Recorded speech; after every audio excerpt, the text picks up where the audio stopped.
اللہ تعالیٰ کا لاکھ لاکھ شکر ہے کہ انہوں نے ہمیں مسلمان بنایا ہے.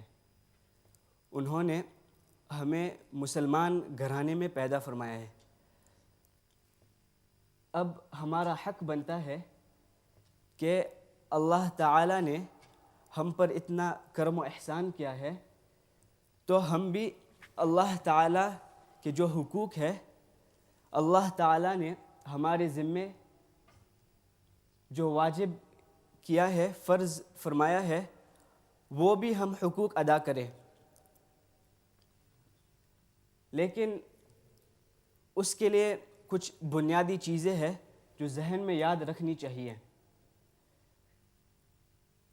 وہ چیزیں یا وہ چیز کیا ہے؟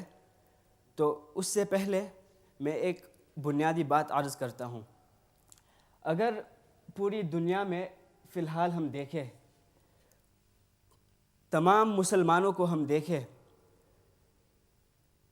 گہری نظر سے اگر ہم دیکھیں تو دو گروہ وجود میں ہیں. ایک گروہ یہ سمجھتا ہے اور ایک جماعت کہ اللہ تعالیٰ نے جو ظاہری احکام ہم پر فرض کیے ہیں، مثلا نماز ہے، اگر ہم پر زکوٰۃ فرض ہو تو زکوٰۃ ہے، حج کے دنوں میں حج ہے، اور اس کے علاوہ دیگر ظاہری اعمال اور ظاہری احکام، تو ان ظاہری احکام پر عمل کرنا فرض ہے اور واجب ہے. اور اللہ تعالیٰ نے جو ظاہری نسبت سے جن کاموں سے ہمیں روکا ہے ان سے رکنا فرض اور واجب ہے. مثلا زنا کے قریب نہ جاؤ، کسی کی چغلی نہ کرو، کسی کی غیبت نہ کرو. اس قسم کی ظاہری پابندیاں جو ہم پر ہے وہ پابندیاں کی میں بات کر رہا ہوں. تو بالفاظ دیگر جو ظاہری احکام، ظاہری اعمال اور ظاہری پابندیاں ہم پر جو عائد ہے، ہم پر جو فرض کیا گیا ہے، واجب کیا گیا ہے، ایک جماعت تو وہ ہے جو سمجھتی ہے کہ یہ چیزیں فرض اور واجب ہے، صرف ظاہری احکام اور ظاہری اعمال.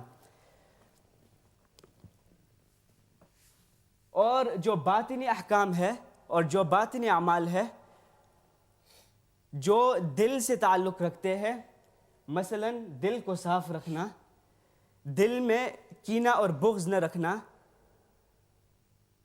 دل میں کسی کی برائی نہ رکھنا، بدگمانی نہ کرنا، اس قسم کے احکام، یہ جو پہلی جماعت جس کی بات میں کر رہا ہوں، یہ جماعت ان احکام کو نہیں مانتی.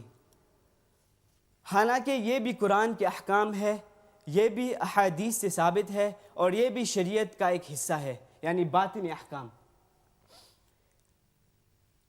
تو یہ ایک جماعت ہو گئی جو صرف ظاہری احکام، ظاہری اعمال، ظاہری پابندیاں کو اپنے اوپر فرض اور واجب یہ جماعت سمجھتی ہے.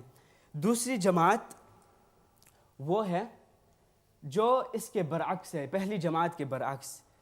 یہ دوسری جماعت یہ سمجھتی ہے کہ یہ جو باطنی احکام ہے، باطنی اعمال ہے، جس کی مثالیں میں نے دی، جو دل سے جو احکام تعلق رکھتے ہیں اور جو پابندیاں دل کے نسبت سے ہے، ان کو یہ دوسری جماعت فرض سمجھتی ہے.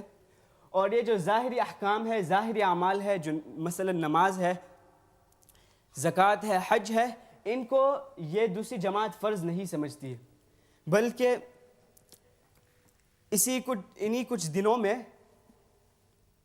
ان قسم کے لوگوں سے میرا واسطہ پڑا ہے، اور وہ کہتے ہیں کہ اگر ہم دل صاف رکھیں تو یہ ہمارے لیے کافی ہے، یہ ہمارے لیے ذریعہ نجات ہے. ظاہری احکام کا کوئی کچھ حصہ نہیں ہے، اللہ تعالیٰ صرف دل کو دیکھتے ہیں. یہ دونوں جماعتیں گمراہی میں ہیں، گمراہی پر ہے، گمراہ ہے.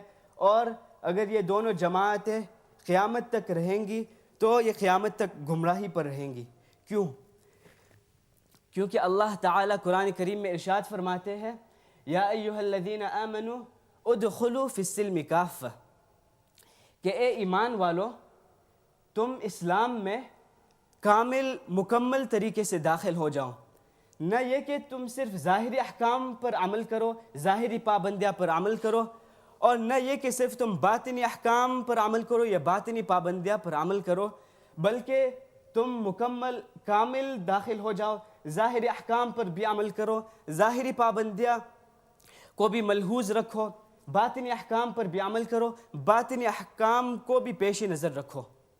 یہ ہے اللہ تعالیٰ کا حکم قرآن کریم میں کہ تم اسلام میں مکمل طور پر داخل ہو جاؤ۔ اب میں کچھ مثالیں عرض کرتا ہوں۔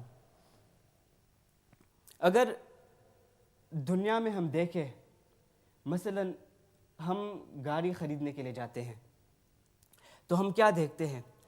پہلے ہم گاڑی کو ظاہری اعتبار سے دیکھتے ہیں کہ کوئی داغ تو نہیں ہے، کوئی دھبا تو نہیں ہے، ظاہری اعتبار سے صحیح ہے۔